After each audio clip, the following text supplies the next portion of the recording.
오늘 말씀을 제가 짧게 나누고 그리고 선교 보고를 하는 시간을 갖도록 하겠습니다. 성경에 시몬이라는 사람이 나오죠. 시몬은 나이가 지긋한 할아버지였습니다.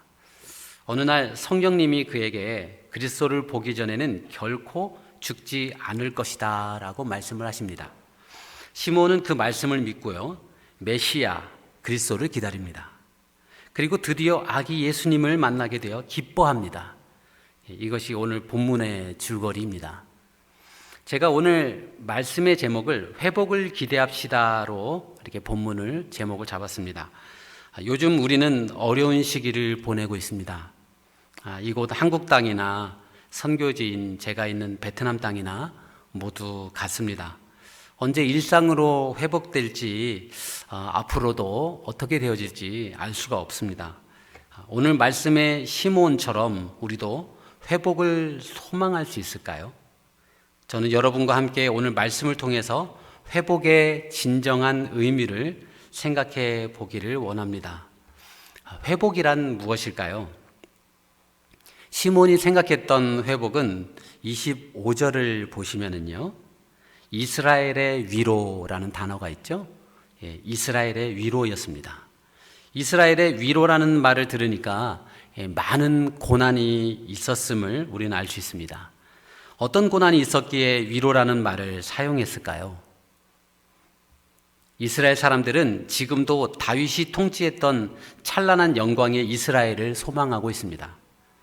당시 이스라엘은 주변의 여러 나라들 중에 으뜸이었습니다. 그랬던 이스라엘이 바벨론의 포로가 되고 설상가상으로 페르시아와 헬라를 지나 지금의 로마의 속국으로 여러 강국들의 식민지 처지에 놓여 있었습니다. 그런데요, 하나님은 구약 성경의 선지서를 통해서 메시아가 올 것이고 메시아가 오면 이스라엘이 회복될 것이라고 예언을 해주셨습니다. 그래서 많은 이스라엘 사람들이 그 메시아를 기다리고 있었고 시므온도 기다리던 사람들 중에 한 사람이었던 것입니다. 메시아에 대한 구약의 예언 말씀을 제가 세 구절만 좀 뽑아보았습니다. 제가 한번 읽겠습니다. 이사야서 11장 1절, 이새의 줄기에서 한 싹이 나며 그 뿌리에서 한 가지가 나서 결실할 것이요. 여기 이새는 다윗의 아버지죠. 예레미야 23장 5절, 나 여호와가 말하노라. 보라, 때가 이르리니 내가 다윗에게 한 의로운 가지를 일으킬 것이라. 그가 왕이 되어 지혜롭게 행사하며 세상에서 공평과 정의를 행할 것이며. 그리스도에 대한 예언이죠.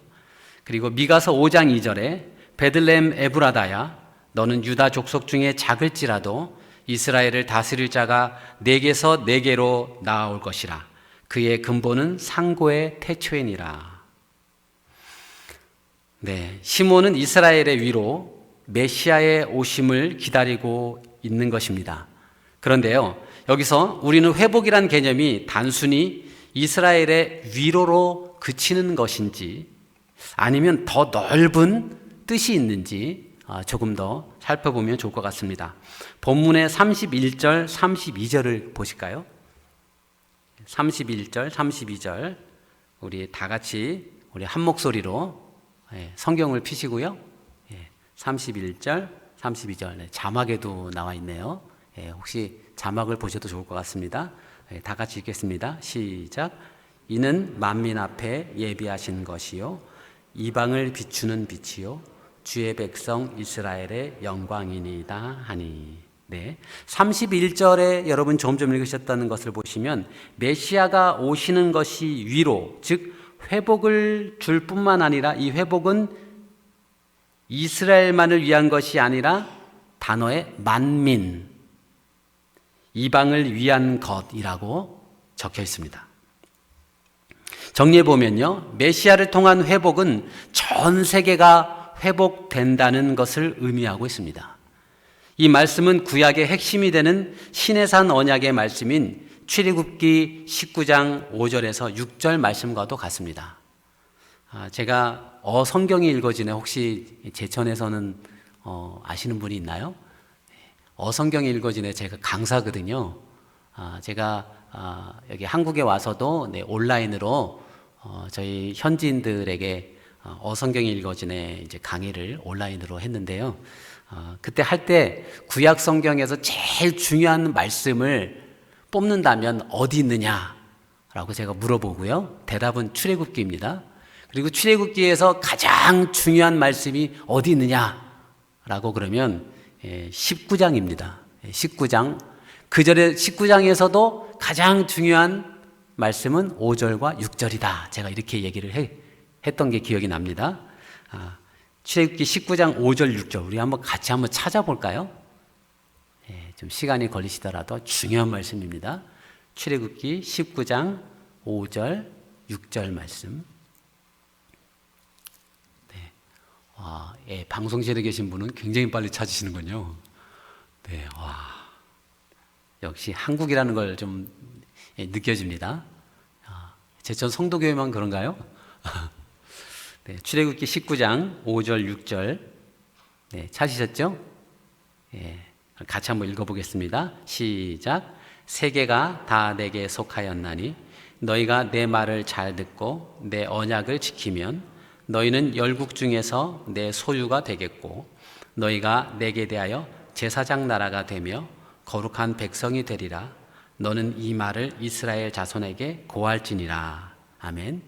이 말씀도요, 두 절이니까요, 읽었는데도 생각이 안 날 수 있잖아요. 그래서 좀 요약을 해보면, 이스라엘은 이방의 빛이 되는 제사장 나라가 된다는 말씀입니다.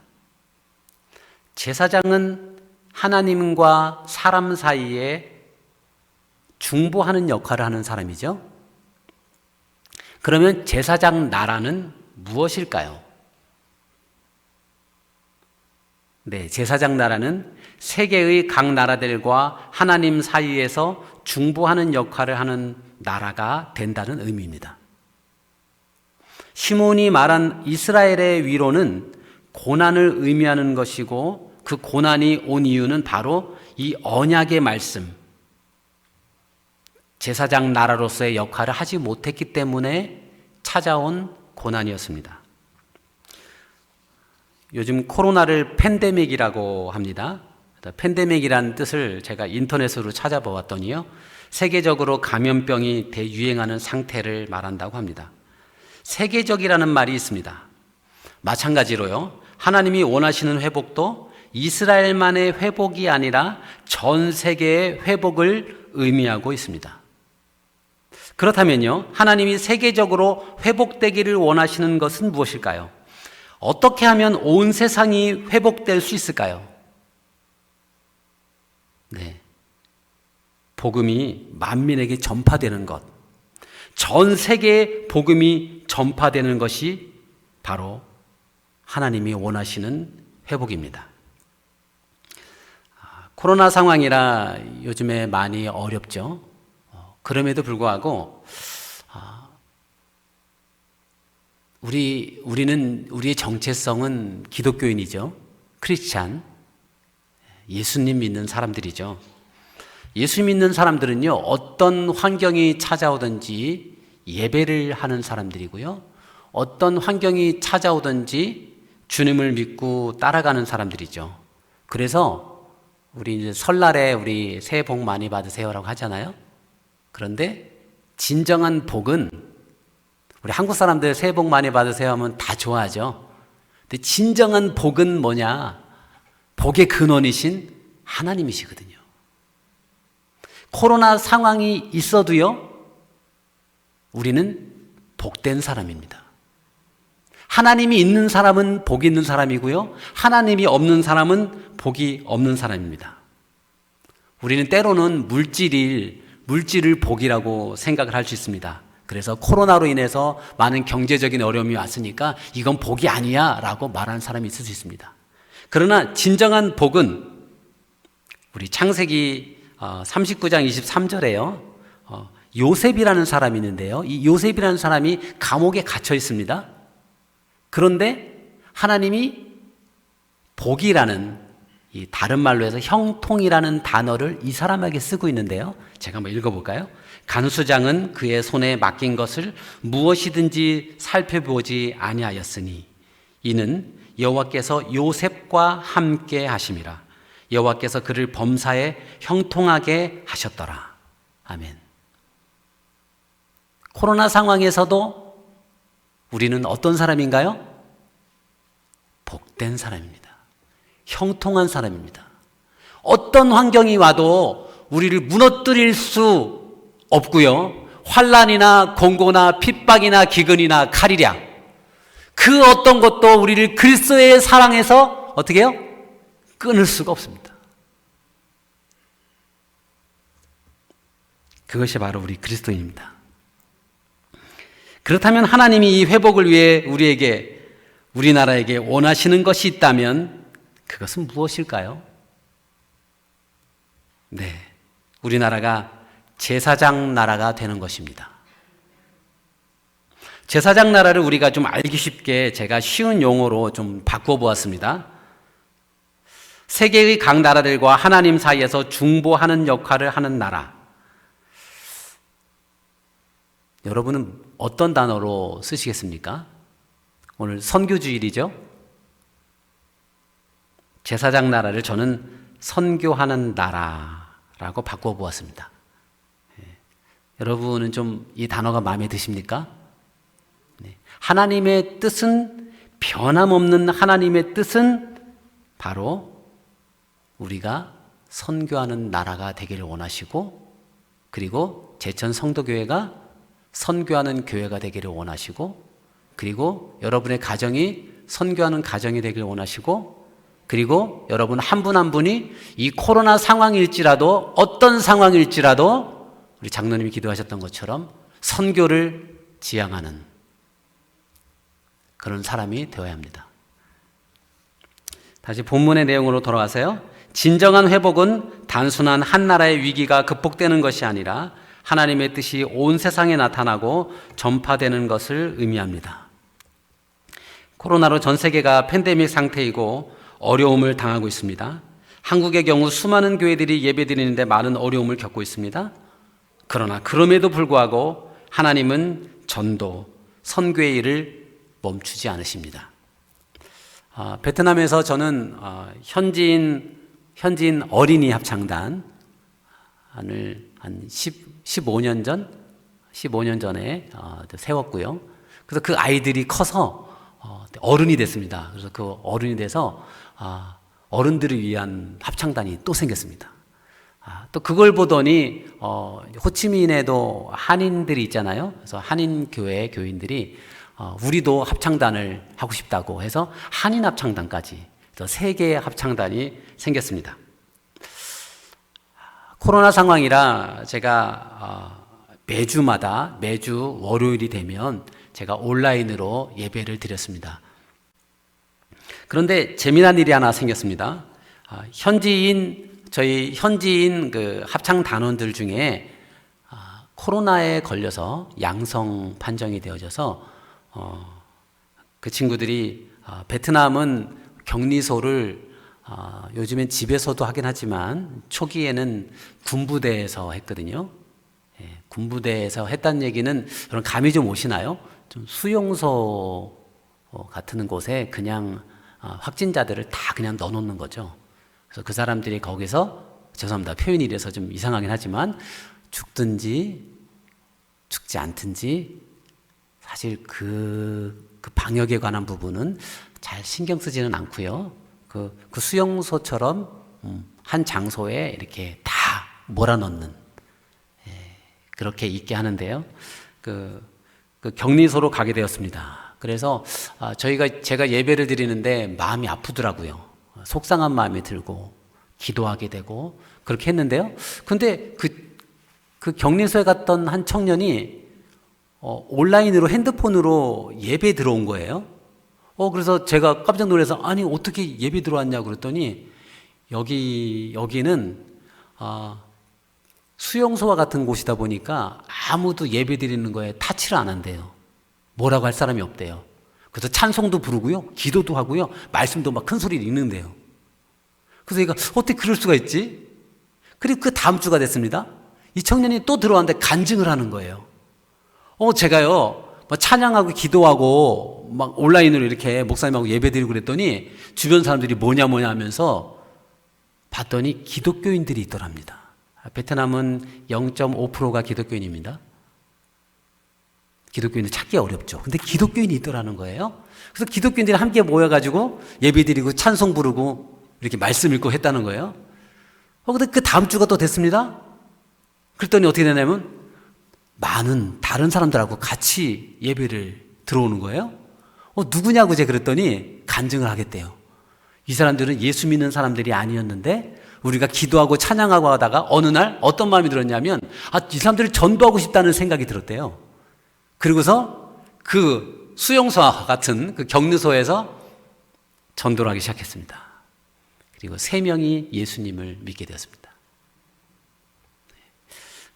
여러분들 3명 하니까 여러분이 감동이 좀 안 오시는 것 같은데요.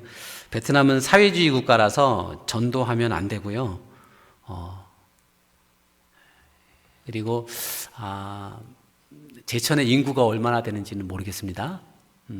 저희 청주는 80만이라고 우리 최 목사님이 말씀해 주셨는데요. 그거보단 좀 작겠죠?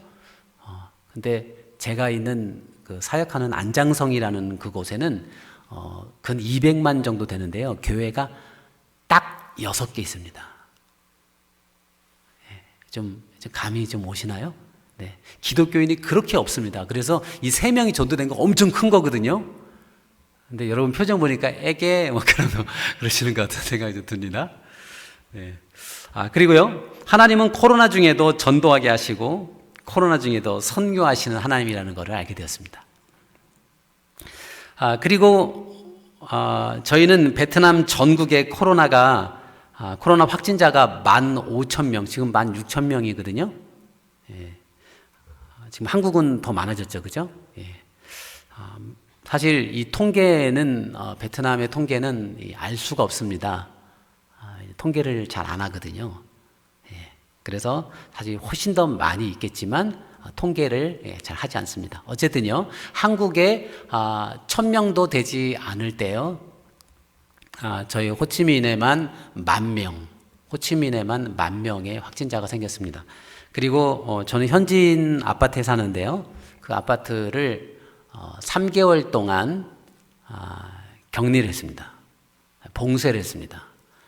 여러분 봉쇄 의미를 잘 모르시죠? 예, 저는 아는데요. 빨간 줄이죠. 빨간 줄로요 아파트 전체를 이렇게 감쌉니다. 이렇게 몇 번 감싸 놓고요, 거기에 들어가지 못하고 나가지 못합니다. 3개월 동안 있는데요, 생필품을 주지 않습니다. 좀 감이 오시나요? 3개월 동안 저하고 제 아내하고 둘이 방에만 있는 거예요. 생필품이 없습니다. 그리고 몇 주 후에 종이 한 장을 주더라고요. 종이 한 장 가지고 일주일에 한 번 엘리베이터 타고 문 열고 이 표를 보여주면서 그 생필품을 제가 받아서 집에 바로 또 들어가고, 그런 식으로 해서 3개월을 봉쇄를 했습니다. 군인들이 총을 들고 다 내려와서 격리하는 데를 지키고 이렇게 있었는데요. 제가 베트남에 간 지 지금 만 19년이고 올해가 20년째거든요. 그런데 20년 차인 선교사가 아무것도 할 수 없는 상황이 된 거예요. 그래서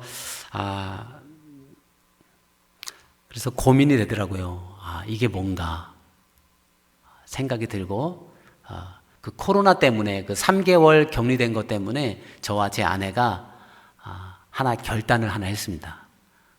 뭐냐면, 우리 이렇게 선교하지 말고 격리 끝나면 무조건 지방에 내려가서 살자. 베트남은 긴 나라여서요, 그 남에서 북쪽까지 1,600km 떨어져 있습니다. 1,600km면은요, 그 서울에서 부산까지가 보통 400km죠. 그러면 4배의 길이가 되는 곳입니다. 안 놀라시는 것 같은데요. 네. 4배의 길이가 되는 곳인데요. 네. 그곳에, 남쪽에 있는, 중부부터 남쪽에 있는 선교사님이 200가정 정도 되세요. 죄송합니다. 근데 이 중에서 호치민이 아닌 지방에 거주하면서 사역을 하고 있는 중부에서부터 남부까지 선교사는 10가 정도 되지 않습니다. 남부 지방에는 없습니다. 퍼센트로 따지면은 5%도 되지 않는 선교사가 지방에 있습니다. 많은 선교사들이 지방에 가서 살면서 사역을 하고 싶어 합니다. 그러나 베트남은 사회주의 정책으로 외국인이 지방에 거주하려면 엄격하게 제한하고 있어서 그 지방에 가면 그 지방에서의 비자를 받아야만 살 수 있도록 하기 때문에 선교사들이 대부분 호치민에 많이 있습니다. 그래서 제가 지방을 가기로 마음을 먹고 현지인들에게 전화를 했습니다. 지방을 가려고 한다. 형이 지방을 가려고 하는데 넌 어떻게 생각하니? 현지인들이 그러더라고요. 가지 마세요. 또 다른 현지인에게 전화를 했습니다. 또 뭐라 그럴까요? 가지 마세요. 다 그러는 거예요. 실망이 되더라고요. 그래도 저희 부부가 기도를 했습니다. 그런데요, 제가 호치민에서 비자를 받기 위해서는 목사로는 있을 수 없고요. 학원 교사로 지금 제가 비자를 받고 있습니다. 제가 선생님이거든요. 목사가 아니고요. 베트남에서는. 그런데 저희 학원에서 제가 안장성을 가고 싶다는 얘기를 들었어요. 학원 원장이 저한테 형부라고 부르는 동생입니다. 저한테 형부, 왜? 했더니 안장성에 형부 가고 싶으세요? 그래서 제가 가고 싶지. 제가 1년 전쯤에 안장성에 안장대학교가 있는데 그 대학에 한국어학당이 있는데 그 한국어학당을 저희 학원에서 MOU를 맺어서 그 어학당을 1년 전에 MOU를 맺었습니다. 협약을 맺었다는 거죠.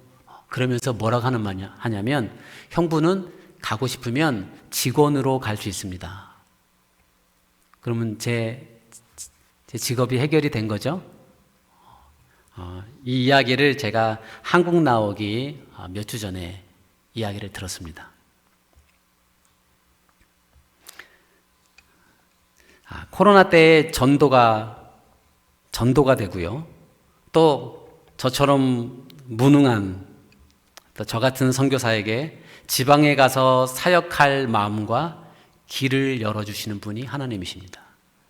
이 코로나 상황에서도 주님은 일하시고 주님은 선교에 초점을 맞추십니다. 왜요? 그것이 진정한 회복이기 때문입니다. 제가 선교 보고를 해야 해서 말씀을 짧게 준비를 했고요. 이제 말씀을 맺도록 하겠습니다. 회복이란 무엇일까요? 회복은 개인적인 위기 또는 나라의 위기만 극복되는 것이 아니라 하나님의 뜻이 이루어지는 것이 진정한 회복입니다. 그리고 그 회복을 소망하는 자들에게 만나주시는 하나님이십니다. 지금 코로나로 어려운 상황인데 그런 소망을 갖는 게 무슨 의미가 있을까요? 라고 생각하는 사람이 있을 수 있습니다. 제가 오늘 말씀이 길어질까봐 소개를 안 했지만 시몬의 이야기가 나오고요. 그 밑에 안나라는 과부 이야기가 나옵니다. 그 안나라는 과부가 나오는데요. 그녀도 이 회복을 간구하는 기다리는 사람이었습니다. 하나님은 시몬과 과부 안나를 어떻게 해요? 만나 주셨습니다. 여러분이 소망을 품고 계시면 어떤 상황일지라도 다윗이 시골 골짜기에 있었을지라도 하나님은 이스라엘에 있는 사람들 중에서 다 찾으시며 하나님 마음에 합당한 사람을 찾으셨는데 그 사람이 바로 골짜기에 있었던 다윗이었습니다. 이것처럼 주님은 지금도 진정한 회복을 간구하고 있는 그런 사람을 주님은 찾고 계십니다. 우리가 이 회복을 소망한다면 우리의 회복뿐만 아니라 하나님이 원하시는 회복을 소망한다면 우리의 위기뿐만 아니라 더 나아가 한국교회를 그리고 여러분들을 그리고 이 교회를 주님께서 회복되는 사람들로 사용하실 줄로 믿습니다.